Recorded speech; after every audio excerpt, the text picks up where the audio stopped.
On the 28th of June 2019, we came before this august House and tabled a 5-year plan to build the Eastern Cape we want.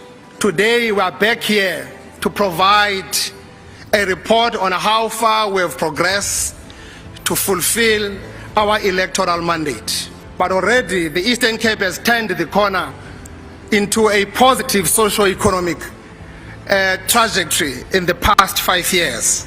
Honorable Speaker, when we came into office in 2019, we were asked by the people of our province to do 7 things that would help us build the Eastern Cape we want. One of those tasks was to improve the performance of our education system. 30 years ago, Honorable Speaker, our province faced so number of challenges in terms of education outcomes. Our matric pass rate was actually at about 57% in 1994.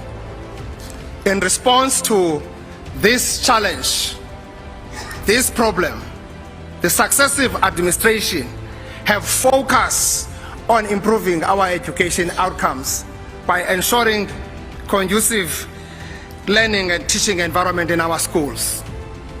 We sustained investment in the core education infrastructure by building schools, providing scholar transport, and school nutrition. Quality teacher training, development of technology, solution of the early delivery of learning and teaching material.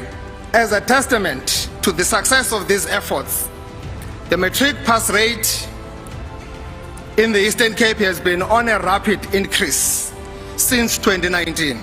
We have registered a 4% increase in the pass rate year on year. Accordingly, we have reached the 80% mark for the first time since 1994 by achieving the 81.4% in the pass rate. Since 2019, we have built close to 100 schools, giving all of them a complete makeover that our communities are proud of. The government has also widened access to higher education. Since 2019, the government awarded bursaries that benefited over 5,000 young people who are studying in the fields that are in line with our economic development priorities as a province. We have worked tirelessly to improve the health profile of our province. A functional healthcare system requires a reliable core infrastructure. This is why our investment in health went to building new healthcare facilities and improving existing health infrastructure, mostly in township and our rural communities. The proof of our work in 30 years of democracy is there and everyone can see.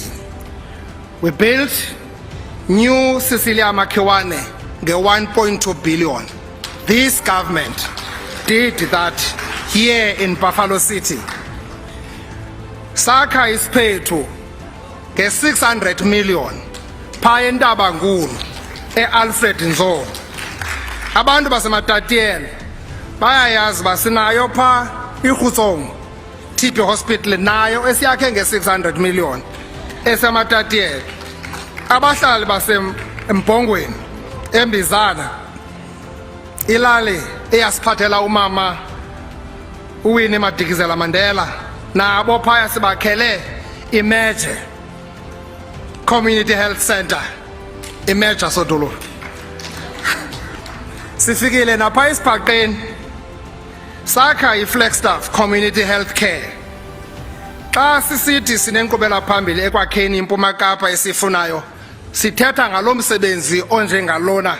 The healthcare workers are essential role players in preserving life and fighting the burden of diseases. We succeeded in establishing the second medical school in our province in Nelson Mandela. While we take pride in our successes, we remain mindful of the challenges of our health system. Since 2019, we've delivered 312 ambulances to our healthcare facilities to improve response times to emergencies. More ambulances will be delivered also this year. A central tenet of our liberation struggle was to give human dignity to our people, including the pursuit of decent living. This includes promoting access to formal housing for all our households. We worked tirelessly over the past 30 years to provide houses and housing subsidies to a large number of our people. A good example of our work on upgrading informal settlement is the Dakawa informal settlement up in Tanzania. We also built 24,000 houses in the past 5 years. As a result, families in urban and rural areas now have proper shelter.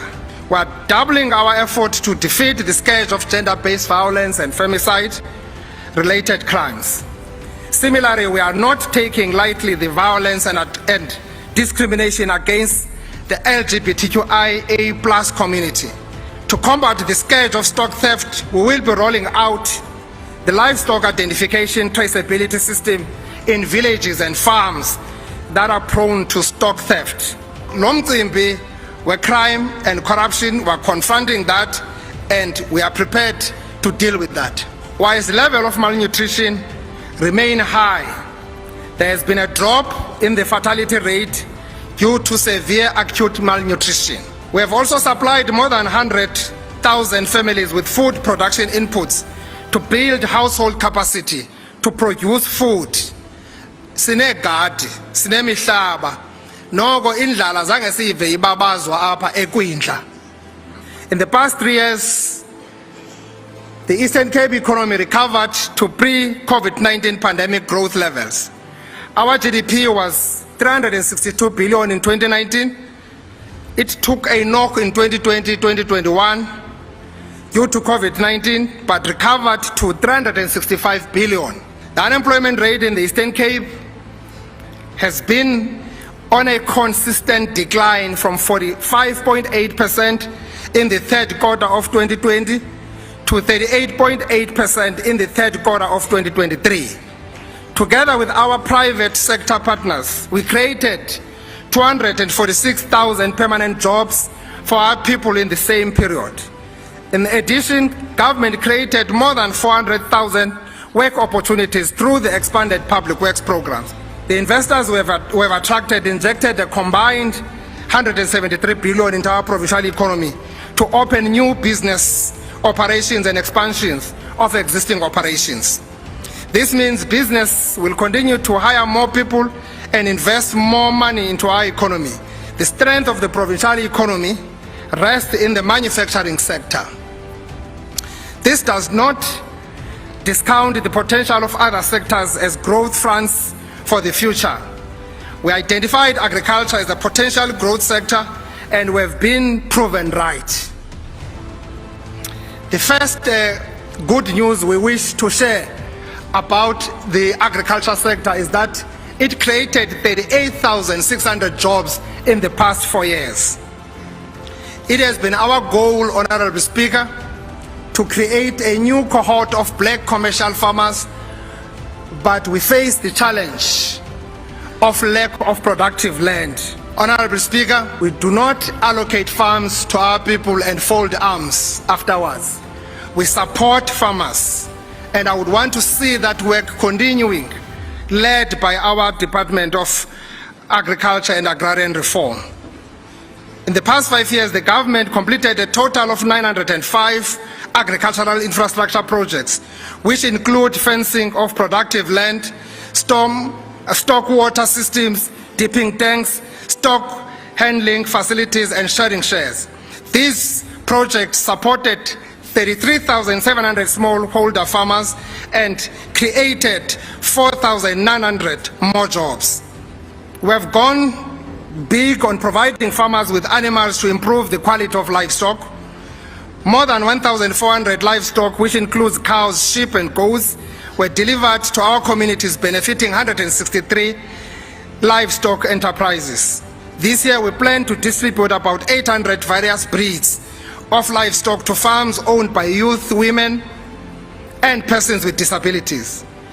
The commercial provincial agricultural income has grown significantly in the last 15 years, with the highest growth recorded between 2007 and 2017, where the income grew from 5.6 billion to 27 billion. That is huge.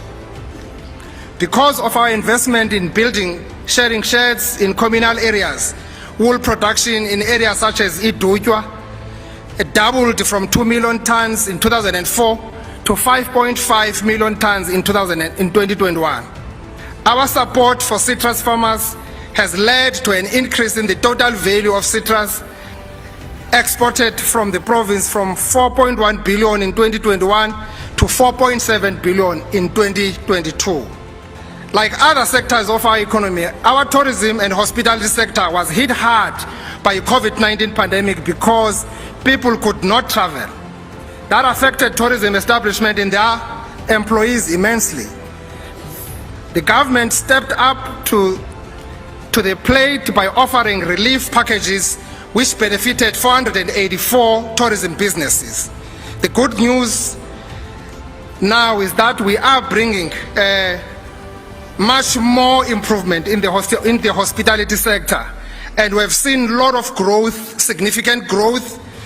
Honorable Speaker, we have now learned that to realize the goal of growing our economy, we need to pay special attention to our economic enablers, which are government-mandated activities. It is for this reason that we are aiming to significantly increase our investment in the industrial infrastructure.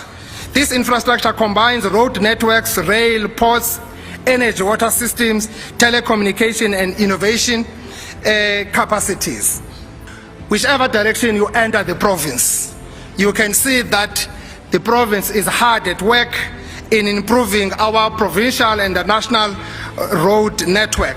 Abantu beliphondo ababengenawo amanzi ngaphambili aphuma ezitepini, 68% wabo, they've got an access to piped water.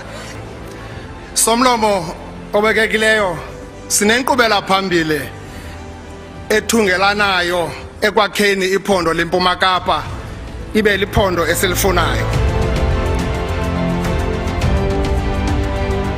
Eastern Cape, home of legends.